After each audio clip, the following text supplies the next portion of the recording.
Hey, we're reading the whole Bible this year. Today is day 240.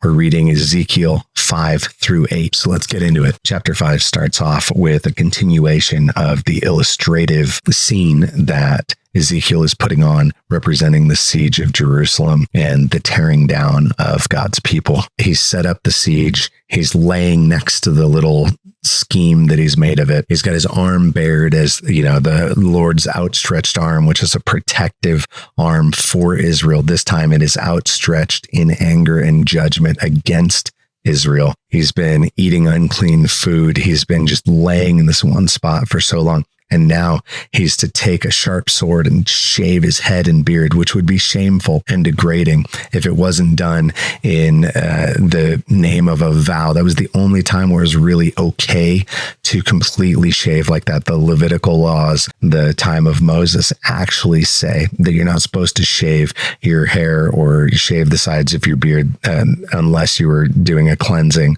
or like taking a Nazirite vow. And so Ezekiel shaves off all of this hair from his head and beard, and then burns a third of it. He takes a third of it and chops it with the sword all around the city, and then a third he scatters to the wind, and the Lord says he will unsheath the sword to chase it down. The hair is going to be representative of the people, and this is what's going to happen. They're going to be burned and destroyed. They're going to be taken down by the sword, and they're going to be scattered and then chased down. And that's what the rest of chapter 5 is telling us. Is it explains the illustration here. And just like the unclean food that he's eating because he's cooking it on poop, it says fathers will eat their sons and sons will eat their fathers. Like there will be unclean eating in Jerusalem because nobody will be able to access food because the siege will go on for so long. This judgment that the Lord is sending, he wants to make it clear that when this happens, this is not the Lord failing them. This is not the Lord has some sort of righteous retribution coming against the enemies of Israel, but in fact, this is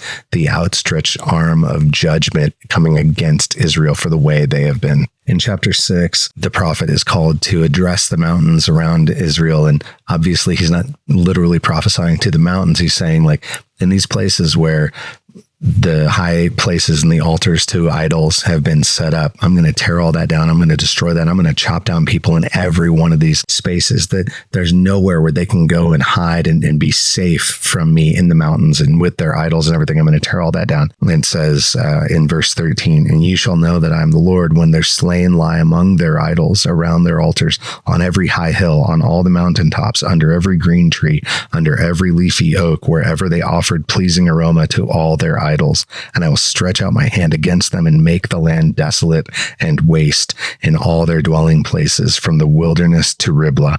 And then they will know that I am the Lord. And so that phrase, then they will know that I am the Lord, is sort of a call to his faithfulness, that like when you see that I will follow through on the thing that I've promised and committed to do, you will know that I'm the Lord, because nobody else could be this consistently faithful. Nobody else could be this consistently all powerful. Nobody else has the claim to absolute judgment and righteousness that the Lord does. And so when you see all these things take place, then you will know it is proof of who he is and that his word is true, and that, man, it matters that we listen to him, that we follow his ways. It really matters. In chapter 7, there's a lot of metaphorical imagery here, and the land is addressed this time similar to how the mountains were previously. It's about the people being judged. That's really what's happening. And when it says things like, judgment is coming up to the four corners of the land, that doesn't mean that,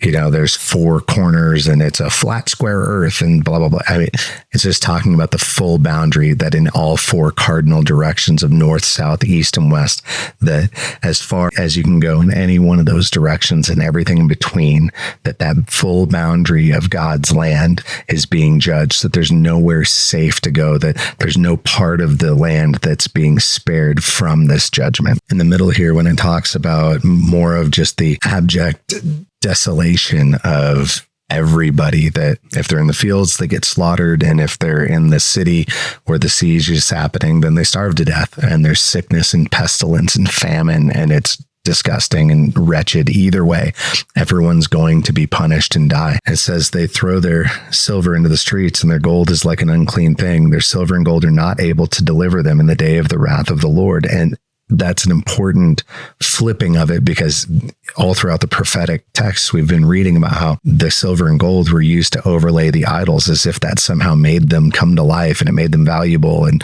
worthy and glorious. And he's going, you made this thing with your hands and you covered it with things that you shaped with your hands, and then you worshiped it. What is wrong with you? And now that he's like, all that pretty stuff can't save you. It can't buy your way out of this. You can't eat it.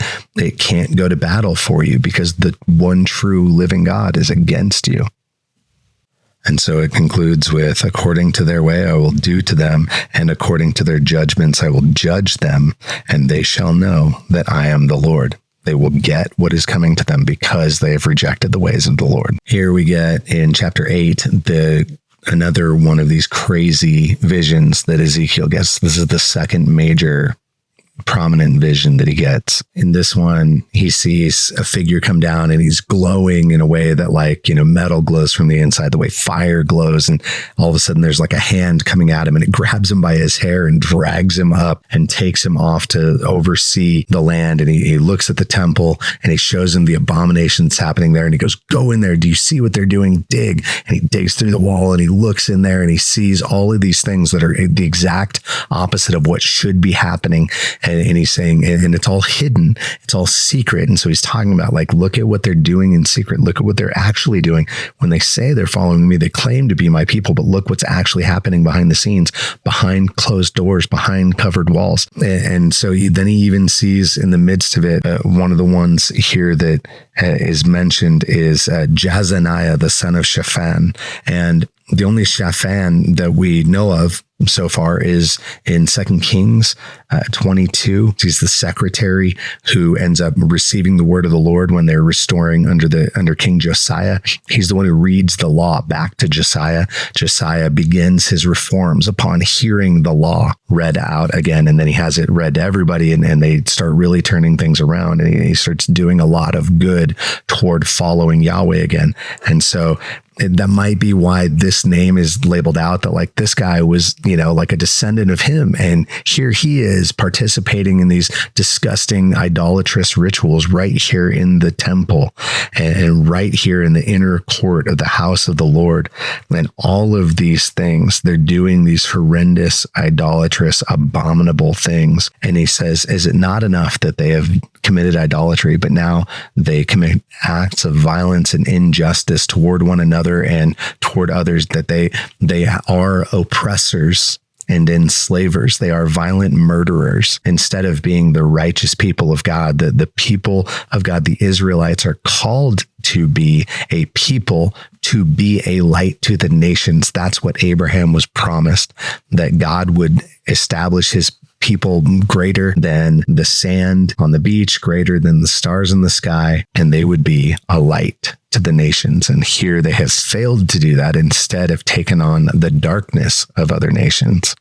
And so we see that contrast and see that judgment coming for these reasons. And as I read through this, I can't help but think of our present days and how much people claim Jesus and don't follow him, or claim righteousness and do evil things and call it good, and how much I struggle with trying to be proper in following the Lord and still struggling with sin and temptation and even just apathy toward the mission at times. And I think for all of us, it's a good reminder and something to be grateful for, that the Lord is gracious and compassionate. There's a worship song that takes that psalm and sings it, and that line from that song keeps going through my head when I look at this, that the Lord is gracious and compassionate and slow to anger and rich in love. And thank God he is patient. Thank God that he takes his time in bringing judgment, because there are more who need to hear. There are more who might turn if we